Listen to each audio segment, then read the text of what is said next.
ನಮಸ್ಕಾರ ಪ್ರಿಯ ವೀಕ್ಷಕರೇ, ಸ್ತ್ರೀಶಕ್ತಿ ಚಾನಲ್ಗೆ ಸ್ವಾಗತ. ಈಗೊಂದು ನಿಮಗೆ ಅದ್ಭುತವಾದಂಥ ಒಂದು ಅಘೋರ ಮಂತ್ರನ ನಿಮಗೆ ತಿಳಿಸ್ತಾ ಇದ್ದೀನಿ. ಈ ಅಘೋರ ಮಂತ್ರ ಯಾವ ಯಂತ್ರಗಳಿಗೆ ಮಂತ್ರ ಇರಲ್ವೋ ಅದಕ್ಕೆಲ್ಲ ಉಪಯೋಗ ಮಾಡಿಕೊಳ್ಳೋ ಅಂಥ ಒಂದು ಮಂತ್ರ ಇದು. ಯಾವ ಮಂತ್ರಗಳು ಯಾವ ಯಂತ್ರಗಳಿಗೆ ಮಂತ್ರ ಇರಲ್ಲ ಅದಕ್ಕೆ ಇದನ್ನು ಉಪಯೋಗಿಸ್ಬೋದು. ಯಾವುದಕ್ಕೆ ಬೇಕಾದ್ರೂ ಇದನ್ನು ನೀವು ಉಪಯೋಗ ಮಾಡೋ ಅಂಥ ಒಂದು ಮಂತ್ರ. 100 ಕೆಲಸ ಮಾಡ್ಬೋದು ಈ ಮಂತ್ರದಿಂದ. ಇದನ್ನು ಮಾಡೋವಂಥ ಒಂದು ಯಾವ ರೀತಿ ಮಾಡಬೇಕು ಅನ್ನೋದನ್ನು ನಿಮಗೆ ತಿಳಿಸ್ತೀನಿ. ಇದನ್ನು ಸೂರ್ಯಗ್ರಹಣ ಚಂದ್ರಗ್ರಹಣದಲ್ಲಿ ಮಾಡೋದ್ರಿಂದ ಇದಕ್ಕೆ 100 ಪಟ್ಟು ಶಕ್ತಿ ಬರುತ್ತೆ. ಇದನ್ನು ಯಾವ ರೀತಿಯಾಗಿ 108 ಸತಿ ಸೂರ್ಯಗ್ರಹಣ ಚಂದ್ರಗ್ರಹಣದಲ್ಲಿ ನೀರಿನಲ್ಲಿ ನಿಂತ್ಕೊಂಡು ಕೂತ್ಕೊಂಡು ನೀವು ಜಪ ಮಾಡೋದ್ರಿಂದ ದಿಗ್ಬಂಧನ ಹಾಕ್ಕೊಳ್ಳಿ. ಕೆಲವರು ಕೇಳ್ತೀರಾ, ನೀರಿನಲ್ಲಿ ಜಪ ಮಾಡುವಾಗ ನಮಗೆ ಏನೋ ಒಂಥರ ಆಗುತ್ತೆ, ಅಲ್ಲಿ ಒಂಥರ ಉಪ್ಟೆಗಳು ಕಚ್ಚುತ್ತೆ ಅಂತ ಹೇಳ್ತೀರ. ಆಗ ಅಲ್ಲಿ ದಿಗ್ಬಂಧನ ಹಾಕ್ಕೊಂಡು ಕೂತ್ಕೊಳ್ಳಿ. ನೀರಿನಲ್ಲೇ ದಿಗ್ಬಂಧನ ಮಂತ್ರ ಹೇಳಿಬಿಟ್ಟು ಸುತ್ತೂರು ಕೂಡ ದಿಗ್ಬಂಧನ ಹಾಕ್ಕೊಳ್ಳಿ. ದಿಗ್ಬಂಧನ ಹಾಕ್ಕೊಂಡಾಗ ನಿಮ್ಗೆ ಯಾವ ಹುಳ ಉಪ್ಟೆ ಏನೂ ನಿಮಗೆ ತೊಂದರೆ, ನಿಮ್ಮನ್ನು ಟಚ್ ಮಾಡೋದಿಲ್ಲ. ಅದ್ರಲ್ಲಿ ಏನೇ ಬಂದ್ರೂ ಕೂಡ ಅಲ್ಲಿ ನಿಮ್ಮ ಹತ್ರ ಯಾವುದೂ ಬರೋದಿಲ್ಲ. ಆ ಥರವಾದಂಥ 108 ಸತಿ ಈ ಅಘೋರ ಮಂತ್ರನ ನೀರಿನಲ್ಲಿ ಜಪ ಮಾಡಿ, ನೀರಿನಲ್ಲಿಂದ ಗ್ರಹಣದಲ್ಲಿ ಸೂರ್ಯಗ್ರಹಣ ಚಂದ್ರಗ್ರಹಣದಲ್ಲಿ ಆಗ ಮಾಡೋದ್ರಿಂದ ನಿಮಗೆ ಇದು 100 ಪಟ್ಟು ಶಕ್ತಿ ಬರುತ್ತೆ. ಆಗ ನೀವು ಯಾವ ಕೆಲಸ ಮಾಡ್ತೀರೋ ಅದಕ್ಕೆ ಈ ಮಂತ್ರ ಹೇಳಿದ್ರಿ ಅಂದರೆ ಎಲ್ಲ ಕೆಲಸಕ್ಕೂ ಬರುತ್ತೆ. ಇದು ಸ್ತ್ರೀ ವಶೀಕರಣಕ್ಕೆ, ಪುರುಷ ವಶೀಕರಣಕ್ಕೆ, ಮತ್ತು ಇದನ್ನು ಆರೋಗ್ಯಕ್ಕೆ, ಭೂತ ಪ್ರೇತಗಳಿಗೆ, ಮತ್ತು ಇದು ದನ ಕರುಗಳಿಗೆ, ಹೊಲಗಳಿಗೆ, ಶತ್ರುಗಳಿಗೆ, ಮತ್ತು ಏನೇನು ಈ ಕಾರ್ಯ ಮಾಡಬೇಕು ಅಂತಿದ್ದೀರೋ ಅದಕ್ಕೆಲ್ಲ ಬರುತ್ತೆ ಇದು. ಮತ್ತು ಕೆಲವರಿಗೆ ಒಂದು ಕುಷ್ಠರೋಗ ಅಂತ ಬಂದಿರುತ್ತೆ, ಅದಕ್ಕೆ ಮತ್ತು ಅವ್ರಿಗೆಲ್ಲ ಇದು ನೀರನ್ನ ಮಂತ್ರಿಸಿ ಕೊಡೋದ್ರಿಂದ ಆ ಕುಷ್ಠರೋಗ ದೂರ ಆಗುತ್ತೆ. ಇದಕ್ಕೆಲ್ಲ ಎಲ್ಲ ರೀತಿಯಾದಂಥ ಒಂದು ಮಂತ್ರ ಇದು ಭಾಳ ಮಂತ್ರ ಅಂದರೆ ಅದ್ಭುತವಾದಂಥ ಅಘೋರ ಮಂತ್ರ ಅಂದ್ರೇ ಅಘೋರವಾಗಿರುತ್ತೆ ಇದು. ಅಂಥ ಮಂತ್ರನ ನೀವು ಸಿದ್ಧಿ ಮಾಡಿಕೊಂಡ್ರಿ ಅಂದರೆ ನೀವು ಏನೆಲ್ಲ ಕಾರ್ಯಗಳು ಬೇಕಾದರೂ ಮಾಡ್ಬೋದು. ಈ ಮಂತ್ರದಿಂದ ಯಾವ್ಯಾವ ರೀತಿಯಾಗಿ ನೀವು ಮಾಡಬೇಕು, ಎಲ್ಲ ಯಂತ್ರ ಮಂತ್ರಗಳಿಗೂ ಕೂಡ ನೀವು ಇದಕ್ಕೆ ಶಕ್ತಿ ಕೊಡ್ಬೋದು. ಎಲ್ಲ ಯಂತ್ರ ಮಂತ್ರಗಳನ್ನು ಬರೆಯುವುದು ಮತ್ತು ಇದನ್ನು ವಶೀಕರಣಕ್ಕೂ ಬರುತ್ತೆ, ಇದನ್ನು ವಶೀಕರಣ ಪ್ರಯೋಗಕ್ಕೂ ಬರುತ್ತೆ. ಮತ್ತು ಇದನ್ನು ಸ್ತಂಭನಕ್ಕೆ, ಉಚ್ಚಾಟನೆಗೆ ಮತ್ತು ಮಾರಣಕ್ಕೆ ಎಲ್ಲದಕ್ಕೂ ಈ ಮಂತ್ರ ಬರುತ್ತೆ. ಇದು ಒಂದು ಗಂಡು ಮೆಟ್ಟಿನ ಮಂತ್ರ ಅಂತ ಹೇಳ್ತಾರೆ ಇದನ್ನು. ಅಂಥ ಒಂದು ಅದ್ಭುತವಾದಂಥ ಪವಿತ್ರವಾದಂಥ ಮಂತ್ರ. ನೀವು ಇದನ್ನು ಸದಾ ಕಾಲ ನೀವು ಪಠಿಸುವಾಗ ಶುಚಿಭೂತರಾಗಿರಬೇಕು, ಸ್ವಚ್ಛವಾಗಿರಬೇಕು. ಋತುಮತಿಯಾದವ್ರ ಮನೆಯಲ್ಲಿ ಊಟ ಮಾಡಬಾರ್ದು, ಬಾಣ್ತೀರ ಮನೇಲಿ ಊಟ ಮಾಡಬಾರ್ದು, ಸತ್ತೋರ ಮನೇಲಿ ಅವರು ತಿಥಿ ಊಟ ಮಾಡಬಾರ್ದು. ಈ ಥರ ಈ ಮಂತ್ರ ಹೇಳುವಾಗ ಭಾಳ ಸ್ವಚ್ಛವಾಗಿರಬೇಕು. ಈ ರೀತಿಯ ಮಾಡೋದ್ರಿಂದ ಈ ಮಂತ್ರ ನಿಮಗೆ ಭಾಳ ಅದ್ಭುತವಾಗಿ ಕೆಲಸ ಮಾಡುತ್ತೆ. ಮತ್ತು ಈ ಮಂತ್ರನ ನೀವು ಭಾಳ ಎಚ್ಚರಿಕೆಯಿಂದ ಮಂತ್ರನ ನೀವು ಹೇಳಬೇಕು. ಈ ಮಂತ್ರನ ನೀರಿನಲ್ಲಿ ಮಂತ್ರಿಸ್ಬಿಟ್ಟು ಯಾರಿಗೆ ಕೈ ಕಾಲು ಚೆಳಕು ಬರುತ್ತಲ್ವ, ಕೈ ಕಾಲು ಚೆಳಕು ಮತ್ತು ಸೊಂಟ ನೋವು ಮತ್ತು ಕಾಲು ನೋವು ಅಂತಾರೆ. ಕೆಲವರು ದಾಟ್ಬಿಟ್ಟಿರ್ತಾರೆ, ಕೆಲವರಿಗೆ ಮಾಟ ಮಂತ್ರ ಮಾಡಿರೋದನ್ನು ದಾಟ್ಬಿಟ್ಟಿರ್ತಾರೆ. ಅವ್ರಿಗೆ ಏನಾಗ್ಬಿಡುತ್ತೆ, ಕಾಲು ಚೆಳಕು, ಕೈ ಚೆಳಕು, ಮೈಯೆಲ್ಲ ನೋವು ಆ ರೀತಿಯಾಗಿ ಆಗೋಗುತ್ತೆ. ಅಂಥವ್ರಿಗೆ ಈ ಮಂತ್ರನ ಹೇಳಿ ಕುಡಿಸೋದ್ರಿಂದ ಅವ್ರ ಕೈ ಕಾಲು ಚೆಳಕು ಎಲ್ಲ ಬಿಟ್ಟೋಗುತ್ತೆ. ಇದೇ ಮಂತ್ರದಿಂದ ನೀವು ಲಿಂಬೆಹಣ್ಣನ್ನು ಮಂತ್ರಿಸ್ಬಿಟ್ಟು ಮತ್ತು ಅವರಿಗೆ ಇದನ್ನು ಮಂತ್ರಿಸ್ಬಿಟ್ಟು 4 ಹೋಳು ಮಾಡಿ ಇದನ್ನು ತಲೆಗೆ ತಿಕ್ಕೋದ್ರಿಂದ ಅವ್ರ ಮೈನಲ್ಲಿರೋಂಥ ಯಾವುದೇ ಕೆಟ್ಟ ರೋಗ, ದುಷ್ಟಶಕ್ತಿ, ಪ್ರೇತ ಬಾಧ ಇವು ಯಾವುದೂ ಹತ್ರ ಸುಳಿಯೋದಿಲ್ಲ. ಇದೆಲ್ಲ ದೂರ ಆಗೋಗುತ್ತೆ ಖಂಡಿತ ಇದು. ಮತ್ತು ಇದೇ ಮಂತ್ರದಿಂದ ಎಳ್ಳೆಣ್ಣೆಯಲ್ಲಿ ಈ ಮಂತ್ರನ ಮಂತ್ರಿಸ್ಬಿಟ್ಟು ಎಳ್ಳೆಣ್ಣೆಗೆ ಮಂತ್ರಿಸ್ಬಿಟ್ಟು ಯಾರಿಗೆ ಮೈಯಿನಲ್ಲಿ ಚೆಳುಕು ನೋವು ಇರುತ್ತೋ, ಹುಳುಕು ಯಾವುದಿರುತ್ತೋ ಅದೇ ಈ ಮಂತ್ರ ಎಳ್ಳೆಣ್ಣೆನ ಮಂತ್ರಿಸ್ಬಿಟ್ಟು ಮೈಗೆಲ್ಲ ತಿಕ್ಕಿದ್ರೆ, ನೀವು ಮೈಯೆಲ್ಲ ತಿಕ್ಬಿಟ್ಟು ಅವ್ರಿಗೆ ಸ್ನಾನ ಮಾಡಿಸಿದ್ರೆ ಅವ್ರಿಗೆ ಎಲ್ಲ ಕೀಲು ನೋವು, ಅವ್ರಿಗೆ ಕೈ ಕಾಲುಗಳೆಲ್ಲ ಕೀಲೆಲ್ಲ ಜೇಂಟ್ಗಳೆಲ್ಲ ನೋವು ಬರ್ತಾ ಇರುತ್ತೆ. ಈ ಎಣ್ಣೆನ ಮೈಗೆಲ್ಲ ಚೆನ್ನಾಗಿ ತಿಕ್ಕಿಬಿಟ್ಟು ಅವ್ರಿಗೆ ಇನ್ನು ಅವ್ರಿಗೆ ಮೈಯೆಲ್ಲ ತಿಕ್ಕಿಬಿಟ್ಟು ಚೆನ್ನಾಗಿ ಅವ್ರಿಗೆ ನೀರು ಸ್ನಾನ ಮಾಡಿಸೋದ್ರಿಂದ ಅವರಲ್ಲಿ ಇರೋಂಥ ಕೀಲು ನೋವು, ದೇಹದಲ್ಲಿರೋಂಥ ಬಾಧೆಗಳು ಎಲ್ಲ ದೂರ ಆಗೋಗುತ್ತೆ. ಇದೇ ಮಂತ್ರದಿಂದ ನೀವು ನೀರು ಮಂತ್ರಿಸಿ ನೀರನ್ನ ಮಂತ್ರಿಸಿ ಎತ್ತು ಅಂದರೆ ಗೊತ್ತಲ್ವಾ, ದೊಡ್ಡ ಎತ್ತುಗಳಿಗೆ ಮಂತ್ರ ಅವ್ರಿಗೆ ಎತ್ತು ನೇಗಿಲ ಇದು ಒಂದು ತಲೆ ಇದ್ರ ಹತ್ರ ಅವ್ರಿಗೆ ಗಂಟು ಬಂದಿರುತ್ತೆ. ಆ ಗಂಟಿನ ಗಾಯನ ತೊಳೋದ್ರಿಂದ ನೀರಿನಿಂದ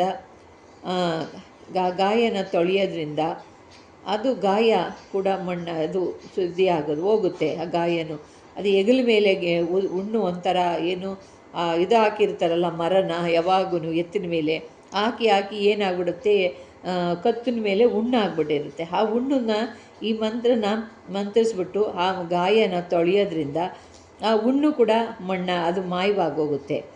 ಇದೇ ನೀರನ್ನು ನೀವು ಮಂತ್ರಿಸ್ಬಿಟ್ಟು ಕುಡಿಯೋದ್ರಿಂದ ಹೊಟ್ಟೆನಲ್ಲಿರೋ ನೋವು, ಸಂಕಟ, ಹಿಂಸೆ, ಅದು ಸಂಕಟ ಪಡ್ತಿರ್ತಾರೆ ಕೆಲವ್ರಿಗೆ, ಸಂಕಟ ಉಂಟುಬಿಟ್ಟಿರುತ್ತೆ, ಆ ಸಂಕಟ ದೂರ ಆಗುತ್ತೆ. ಆಮೇಲೆ ಹೊಟ್ಟೆನಲ್ಲಿ ಹುರಿ ಇದೆಲ್ಲ ದೂರ ಆಗುತ್ತೆ. ಮತ್ತು ಇದೇ ಮಂತ್ರದಿಂದ ಕಣ್ಣುಗಳಲ್ಲಿ ಬೇರೆ ಬೇರೆ ವಿಧವಾದಂಥ ನೋವುಗಳು ಬಂದಿರುತ್ತೆ. ಕಣ್ಣಿನಲ್ಲಿ ಒಂಥರ ಏನಾಗಿರುತ್ತೆ ಅಂತ ಕಣ್ಣು ನೋವು ಅಂತ ಬಂದಿರುತ್ತೆ. ಆ ಕಣ್ಣು ನೋವಿಗೂ ಕೂಡ ಇದೇ ರೀತಿಯಾಗಿ ನೀರನ್ನು ಮಂತ್ರಿಸ್ಬಿಟ್ಟು ನೀರಿನಿಂದ ಕಣ್ಣನ್ನ ಮುಖ ತೊಳ್ಕೊಳ್ಳೋದ್ರಿಂದ ಕಣ್ಣು ಇಲ್ಲಿರೋ ಅಂಥ ನೋವುಗಳೆಲ್ಲ ಅದು ದೂರ ಆಗುತ್ತೆ. ಇದೇ ನೀರನ್ನ ಶನಿವಾರ ದಿವಸ ನೀವು ಮಂತ್ರಿಸ್ಬಿಟ್ಟು ವೈರಿಯ ಹೆಸರನ್ನ ಹೇಳ್ಕೊಂಡು ವೈರಿ ತಿರುಗಾಡೋ ದಾರಿನಲ್ಲಿ ನೀರನ್ನ ನೀವು ಹಾಕಿ ವೈರಿ ನೋಡೋದು ವೈರಿಗೆ ನೀವು ಓಡಾಡೋ ಜಾಗದಲ್ಲಿ ಹಾಕೋದ್ರಿಂದ ವೈರಿ ನಿಮ್ಮ ನೋಡಿದ್ರೆ ಸಾಕು ತಲೆ ತಗ್ಗಿಸ್ಕೊಂಡು ತಿರುಗಾಡ್ತಾರೆ. ಇದೇ ನೀರನ್ನ ನೀವು ಮಂಗಳವಾರ ದಿವಸ 12 ಗಂಟೆಗೆ ಮಂತ್ರಿಸ್ಬಿಟ್ಟು ಇಂದ್ರಾಣಿ ಬಳ್ಳಿಯ ಮೇಲೆ ವೈರಿ ಹೆಸರು ಬರೆದುಬಿಟ್ಟು ಅದನ್ನು ಹಾಕಿ ವೈರಿಯ ನಿಮ್ಮ ಹತ್ತಿರ ವೈರಿ ಹೆಸರನ್ನ ಬರೆದುಬಿಟ್ಟು ನಿಮ್ಮ ಹತ್ತಿರ ತಿರ್ಕೊಂಡು ನಿಮ್ಮ ಹತ್ರ ಬರಬೇಕು ಅನ್ನೋ ರೀತಿ ಅವ್ರಿಗೆ ಬರುತ್ತೆ. ಇಂದ್ರಾಣಿ ಬಳ್ಳಿ ಮೇಲೆ ಈ ವೈರಿ ಹೆಸರನ್ನ ನೀವು ಬರೆದುಬಿಟ್ಟು ಅವ್ರನ್ನ ಹೆಸರನ್ನ ಹೇಳಿ ಅವರು ತಿರುಗಾಡೋ ಜಾಗದಲ್ಲಿ ನೀವು ಊತ್ಬಿಟ್ರೆ ನಿಮ್ಮ ಹತ್ರ ತಿರುಗಿ ನಿಮ್ಮ ಬಳಿಗೆ ಬರಬೇಕು ಅಂದರೆ ಹಿಂದೆ ಮುಂದೆ ಸುತ್ತ ಆಡ್ತಾ ಇರ್ತಾರೆ. ನಿಮ್ಮನ್ನು ಮಾತಾಡಬೇಕು ಅಂದರೆ ಹಂಬಲಿಸ್ತಾ ಇರ್ತಾರೆ.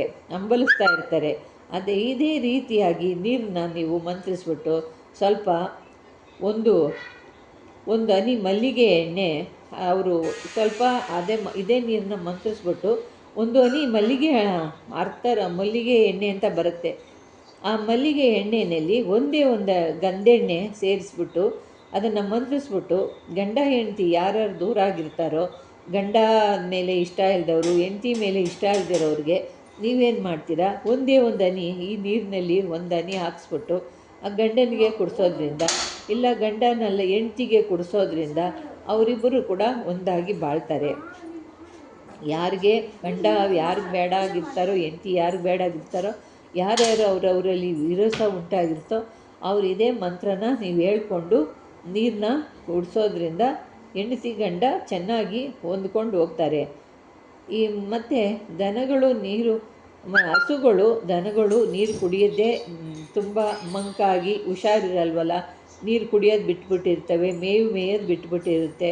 ಅಂಥ ಹಸುಗಳಿಗೆ ಇದೇ ನೀರನ್ನ ನೀವು ಮಂತ್ರಿಸ್ಬಿಟ್ಟು ನೀರನ್ನ ನೀರು ಕುಡಿಸೋದಕ್ಕೆ ಒಂದು ದೋಣಿ ಥರ ಬರುತ್ತಲ್ವ, ಆ ದೋಣಿಯಲ್ಲಿ ಹಾಕಿ ನೀವು ಕುಡಿಸೋದ್ರಿಂದ ನೀರು ಎಲ್ಲ ಮತ್ತೆ ಅದನ್ನು ಕುಡಿಸೋದ್ರಿಂದ ಅದು ಮತ್ತೆ ಮೇಯೋದಕ್ಕೆ ಶುರುವಾಗುತ್ತೆ. ಇದೇ ಮಂತ್ರದಿಂದ ನೀವು ನೀರು ಮಂತ್ರಿಸಿ ಒಂದು ಕೊಂಬಿನಿಂದ ದನಗಳ ಕೊಂಬಿನಿಂದ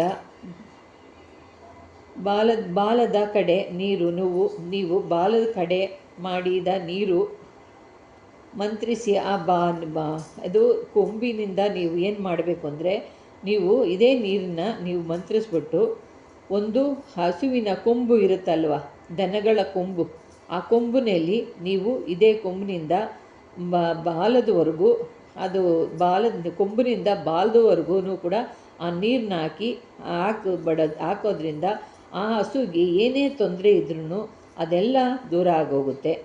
ಇನ್ನೂ ಹಲವಾರು ರೀತಿಯಲ್ಲಿ ನಿಮಗೆ ಕಷ್ಟಗಳು ಪರಿಹಾರ ಮಾಡುವಂಥ ಒಂದು ಮಂತ್ರ ಇದು. ಒಂದಲ್ಲ ಎರಡಲ್ಲ, ನೂರಾರು ಮಂತ್ರ ಇದನ್ನು ಪರಿಹಾರ ಮಾಡ್ಕೋಬೋದು.